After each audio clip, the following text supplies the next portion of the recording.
Yo, what's going on YouTube, man? It's your boy Adi, man. And if you don't know me, it's a perfect time to get to know me through this reaction. Today we are going to be reacting to when the best player on the planet was an 18-year-old street footballer. Today we are talking about Ronaldinho. But before we even get to the video, make sure you're going to like, comment, and subscribe, and turn the post notifications to all that you never miss a single upload. And also, if you want to join the Adi's Cartel officially on YouTube, you can hit that join button for the low price of $2. But without further ado, let's go and get straight to the video, man. It upsets me. Outside of Brazil, no one ever talks about what a teenage Ronaldinho was like. People act like he just showed up one day as a 24-year-old ready to take the Ballon d'Or when really, at that point, he had 6 seasons under his belt with 287 appearances. 6 seasons, 287 appearances. And I mean, this is why I want to get into this video. Really think he would, because I literally don't know like the backstory of who he is today. You know what I'm saying? Any different back then? Read any old Brazilian newspaper and they'll tell you he was already the most entertaining player in the world. That's what I know him as. Just didn't know it. You see, the only story from back in his time in Brazil that ever really hit the mainstream is that at 13 years old, he made it to the newspapers after scoring 23 goals in a single match. Wait. But that... Wait. That's crazy. But hold on. What they're playing right now, this is not called football. This is called what? Futsball? Like futsball? Like Futsbol, I think? Or something like that. If I'm wrong, just correct me down in the comments. But I don't think I'm wrong. I don't think. Even Ronaldinho was admitted that those kids were terrible. They were just representing their school. They had never even been in a real academy. What really made him a local celebrity from the time he was 7 years old. Now that's crazy. He's been doing this. His brother Assis was a wonder kid himself. Back then, at just 17 years of age, he was already scoring in a final of the Brazilian Cup to take Grêmio to the first title in their history. He was lining up for a transfer to the Serie A. He had Scolari claiming he was the biggest talent in Brazil, but regardless of any of that, whenever the press would talk to their father, they'd always say, Assis is very good, but wait for our little guy, he's the real star in the family. Almost as if he was already preparing the world for a future that he unfortunately would not be part of. That same year, after arriving home from futsal practice, Ronaldinho was greeted with the kind of words no kid is ever prepared to hear. There was an accident. Daddy is gone. His father had suffered a heart attack, fallen into the pool, and drowned. Still, no matter how traumatizing that was, over the years there was one piece of advice that was always the first to pop into Ronaldinho's head every time he remembered him. Whenever you play football, play beautifully. His dad was a football fanatic. I mean, everyone in the family was, but that man, he took an extra job in his free time parking cars at Grêmio Stadium just so he could be closer to the club. You see, with a family coming from Porto Alegre, right by the Brazilian border, they were closer to Uruguay than they were to Rio. For one of them to make it to the top of Brazilian football was much more far-fetched than it would be for any of the players that would eventually line up alongside. And also, if there's another video that's way better than this one, please drop it down in the comments. So, 2 years later, once all of his brother's dreams slowly started to fade following a devastating injury, to honor his dad's advice was to honor his memory. In Ronaldinho's own words, every time I had the ball at my feet, it felt like he was standing by my side. It was no longer just a dream, it all became a mission. So, over the next few years, no matter how many academy coaches told him he was just a street footballer, he was like that. Wait a minute. No matter how many I'm gonna have to react to the old Ronaldinho, bro. Wait a minute now. How many academy coaches told him he was just a street footballer, that playing like that, he'd never become a proper player. He kept true to his father's philosophy, and by the time he turned 16, he was already donning that bright yellow shirt, assisting both of Brazil's goals in their final against Argentina to become an under-17 South American champion and to make his way to the Youth World Cup, where after 2 more assists in yet another final, Ronaldinho would be lifting the trophy alongside his teammates right in front of the pyramids of Egypt. It just doesn't get more iconic than that. At this point, Grêmio had no alternative but to put him in the first team. I mean, from his first training session with them, all the players were gossiping about him in the locker room, claiming that his family was right, that this one was a master of the ball, and so, refusing to go easy on him, they put him straight into the starting 11 for a Copa Libertadores match against Vasco, put him in charge of all set pieces, and he I guarantee he did good. I knew it. I knew it. Look at that free. Oh, I thought he was in there. Almost. Led to their winning goal. Regardless, Oh, even if a that went month in. later, Ronaldinho would already be getting his first goal with a screamer against Guadalajara.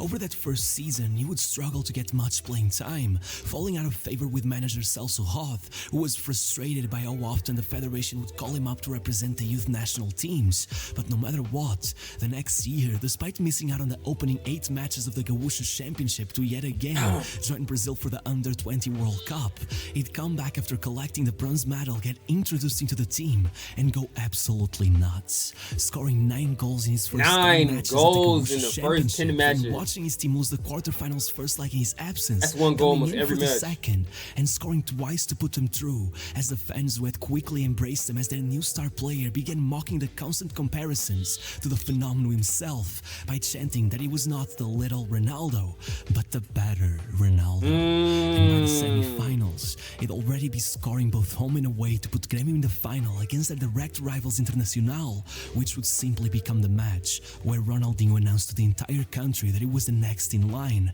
that despite his age, he was not to be taken lightly.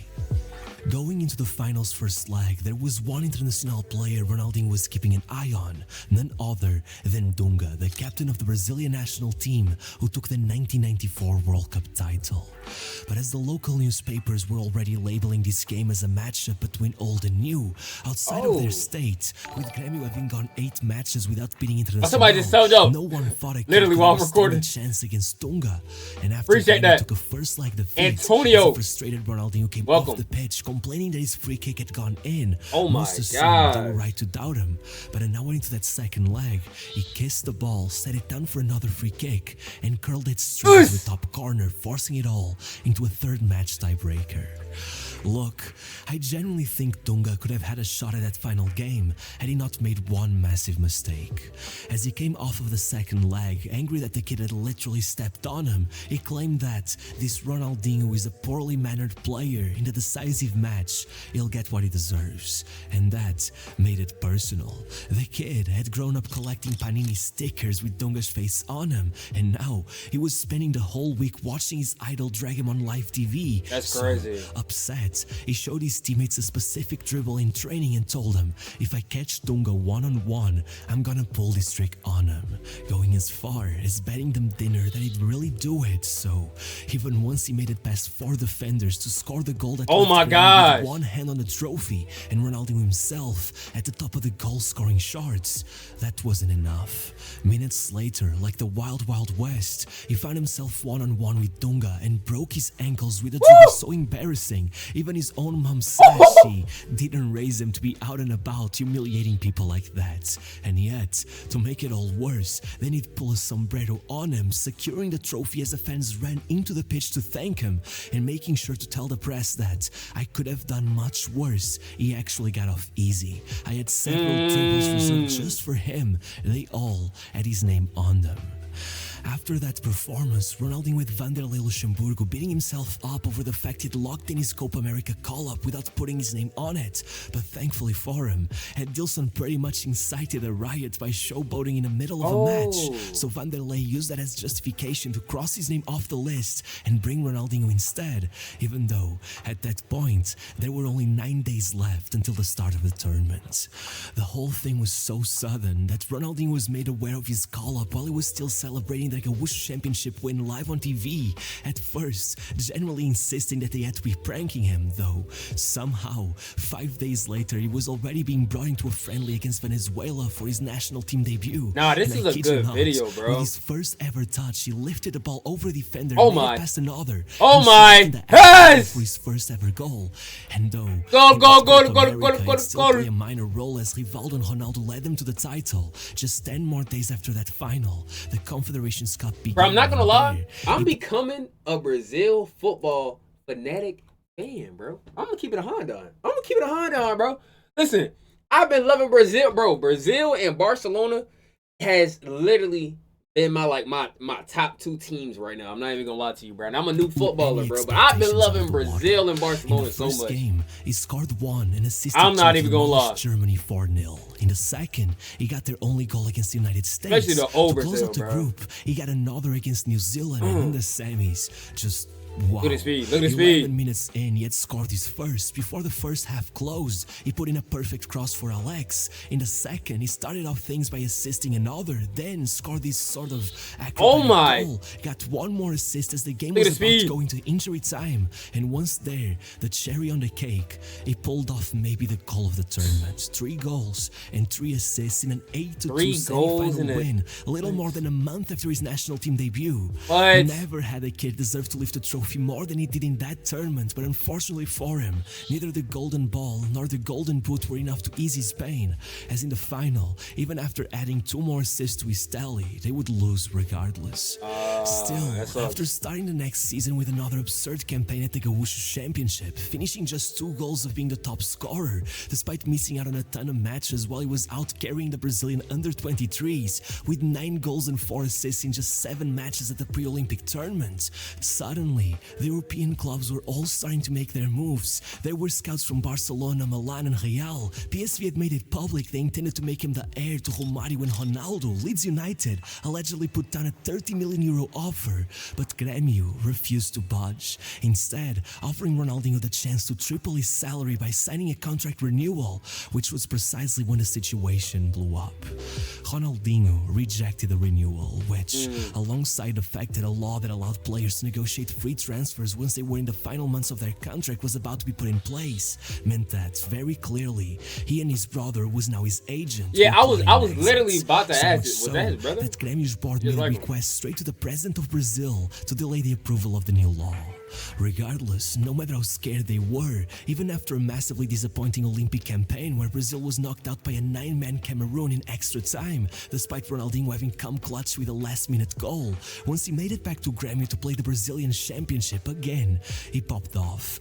8 goals in the first stage, and once in the knockouts, he scored their only goal in the last 16 first leg with a stunning free kick, and then saved them in the second, assisting the away goal to put them in the quarters, where then he scored all 3 of their goals, a free kick, then some standard Ronaldinho magic, and finally a penalty that he won after putting his teammate through with an incredible backheel touch. Suddenly, they were only 1 step away from the final, but before Ronaldinho could even get a hold of the next match, they were behind 2-0. He tried to claw their way back, going on an incredible run to score one of the goals of the season and then putting in another free kick. But in the end, Grêmio ended up settling for a defeat regardless, thanks to a second leg humiliation. After that, they had the newspapers labeling them as Ronaldinho Football Club, as everyone could see that they would be nothing without him, which would become a much more serious problem when just a few weeks later, after Ronaldinho narrowly missed out on the Player of the Year award to Romário, his contract reached its final 3 months, and PSG announced out of nowhere that they were in negotiations with him, with a player who had once claimed that, for Grêmio... Wait, so this is when he went to Barcelona? Suddenly, everyone in Porto Alegre lost their minds. The club, delusionally still believing they had a say in it, even put up a banner in front of their stadium that read, "We don't sell star players, please do not insist." But really, before they knew it, he was already giving interviews in front of the Eiffel Tower, leaving it all behind and choosing to wait around in Paris for 6 months, rather than staying and dealing with the hate, which, ironically, only made it worse, as even after a whole lawsuit, Grêmio ended up getting only $7 million for his signing, with Ronaldinho literally being booed out of a nightclub the next time he stepped foot in town. No matter what, once in Paris, the hype was gigantic. He had newspapers calling him the most promising footballer on the planet. The fans were all raving that with Okocha, Nelk and Ronaldinho up front, they'd finally get back to the top of French football. This but was not at first, that didn't Barcelona happen, yet. with their manager Luis Fernandez I didn't know he went to Paris. refusing to rush Ronaldinho into the starting 11. He did eventually admit that those first months were magical. Everything he tried, he'd get right. So once Anelka left in the middle of the season, precisely at the same time that Okocha went out injured, Fernandez had no choice but to put Ronaldinho in the driver's seat, and right as the new year started, he exploded onto the scene. In the first match, he scored a penalty versus Monaco. Then, he opened the next with an incredible finish through the narrowest of gaps. Oh my God! To make that seem completely remarkable after running past the whole team for his second, which ended up being named the goal of the season. Still, the following game, he scored a free kick, then the next a penalty, and and then another free kick against Lorient, as well as 2 beautiful assists to demolish them 5-0. Oh my then gosh, 1 more man. versus Bordeaux, and finally to close out his streak, maybe his best performance of the bunch, making it past the entire Trois squad twice to score 2 absolute masterpieces, as well as 2 more incredible assists. Defenders, bro. 1 there and another the following match, making it 11 goal contributions in 10 league games that finally brought PSG into the top 4 and into the UEFA Cup spots, earning him enough credibility that once the World Cup started, Scolari was left with no option but to start him in every game.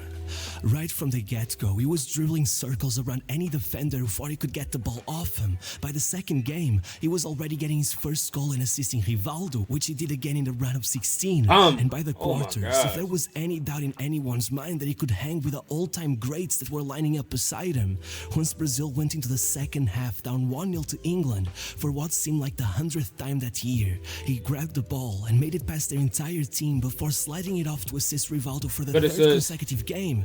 And just 5 minutes later, before the fans even had time to calm down, he scored such an unbelievable free kick that he had every commentator in utter shock, refusing to believe he had even done it on purpose. And though the reporters would not be able to ask him themselves, as minutes later he'd strangely get sent off and brought in for an anti-doping test, eventually he would break it down in an interview, claiming that, while watching the footage of their games, I noticed that keeper liked to come off his line, so I went for it. And 7 days later, after sitting out their semi-final, that's a good VAR review, bro. You gotta look at the footage. Most important game of his life, and that what makes a player for real. This is one of those things that will be forgotten by history, but it was incredible that day. Twice he left Ronaldo one-on-one with Kahn. Another one of his passes that his teammate hit the bar, but as much as he wasn't quite able to get his name on the headlines, he was now a world champion, and by the end of the year, he'd be 12th on the Ballon d'Or rankings, no matter how often his own manager at PSG would complain about him, saying he was more interested in the Parisian nightlife and football, or that Ronaldinho only shows up for the big matches, because in reality, Fernandez was the one who was notoriously hard to please. When actually looking back at his performances, it's impossible not to see that Ronaldinho was incredible.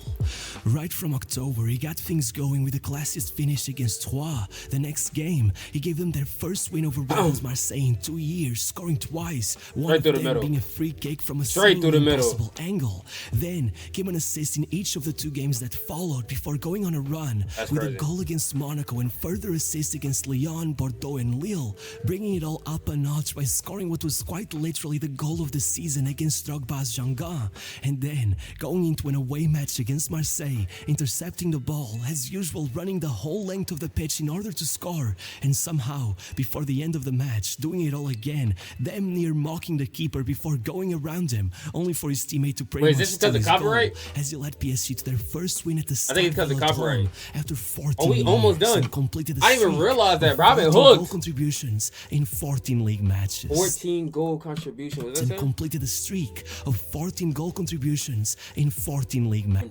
14 matches. Still, somehow, taking it all a step further once again by coming up against Bordeaux in the French Cup semi-final, and man, I'm almost tired of saying it, he just did what he does best, going past everyone, scoring, and then killing off the game with a ridiculous chip from outside the box. Oh my god. Sadly, he would end up losing the finals, somehow coming out trophyless regardless, but it really didn't matter, because meanwhile in Spain, Joan Laporte had won the elections at Barcelona, and having promised the fans he'd bring Beckham to the club, he found himself with his back against the wall the moment Real beat him to the signing.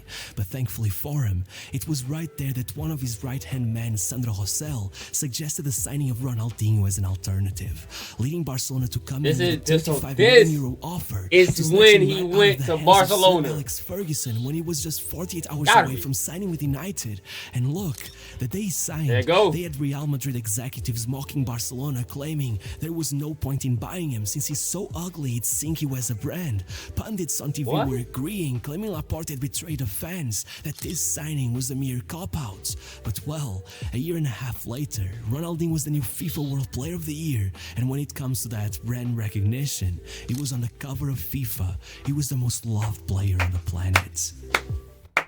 Listen, if y'all enjoyed that video, man, and watched it with your boy Audio, make sure you go and hit that subscription, bro. Make sure you go there and listen. If there's any other video that you want me to react to, there's a better video that tells me more about Ronaldinho. please drop it down in the comment section. And with that being said, man, make sure y'all boys enjoy y'all night, enjoy y'all day, wherever y'all are watching this from. And make sure if you made this far, comment where you are watching from. No matter if it's Madrid, Paris, France. I know, listen, some people be watching me in Germany, Switzerland, Sweden. Shout out to y'all the UK. Shout out to y'all, man, South Africa. And I appreciate that, bro. I'm out of here. Enjoy y'all day /night. I'll catch y'all in the next one. Peace.